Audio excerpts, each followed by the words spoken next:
നമസ്കാരം, ഞാൻ നിങ്ങളുടെ സ്വന്തം സലി. ഞാനിപ്പോൾ ഇങ്ങനെ ഒരു വീഡിയോ ചെയ്യുന്നത്, ആണായിട്ട് ജനിച്ചിട്ട് പെണ്ണായി ജീവിച്ചു കൊണ്ടിരിക്കുന്ന നമ്മളുടെ ജാസിന് നിങ്ങൾക്കൊക്കെ അറിയാലോ.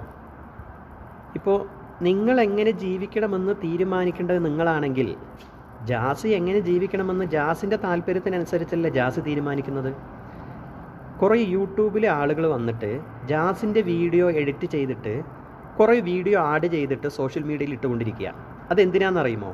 ഇവരൊക്കെ സ്വന്തമായിട്ടൊരു വീഡിയോ ഇടുകയോ ഒരാശയം ജനങ്ങളോട് പറയുകയോ ചെയ്താൽ ജനങ്ങൾ പെട്ടെന്ന് അത് അംഗീകരിക്കില്ല. അപ്പോൾ ജാസിനെ പോലെ അറിയപ്പെട്ട ആളുകളുടെ വീഡിയോ എഡിറ്റ് ചെയ്ത് കഴിഞ്ഞാൽ ജനങ്ങൾ പെട്ടെന്ന് അംഗീകരിക്കും, ഇവരൊക്കെ വൈറലാകുകയും ചെയ്യും. അതുകൊണ്ട് ആ പാവപ്പെട്ട ജാസിൻ്റെ വീഡിയോ എല്ലാവരും എഡിറ്റ് ചെയ്ത് പ്രചരിപ്പിച്ചുകൊണ്ടിരിക്കുക. ഞാൻ പറയുന്നത്, നമ്മൾ അറിയപ്പെടണമെങ്കിൽ നമ്മളുടെ സ്വന്തം ആശയങ്ങളും നമ്മളുടെ സ്വന്തം വീഡിയോകളും നമ്മൾ യൂട്യൂബിലും ഫേസ്ബുക്കിലൊക്കെ നമ്മൾ ഇടണം. ആ പാവപ്പെട്ട ജാസിന് എന്തിനാണ് നിങ്ങളൊക്കെ വെറുതെ ബലിയാടാക്കുന്നത്? നിങ്ങൾ എങ്ങനെ ജീവിക്കണമെന്ന് നിങ്ങൾ തീരുമാനിക്കുന്നുണ്ടെങ്കിൽ ജാസി എങ്ങനെ ജീവിക്കണമെന്ന് ജാസിയാണ് തീരുമാനിക്കേണ്ടത്.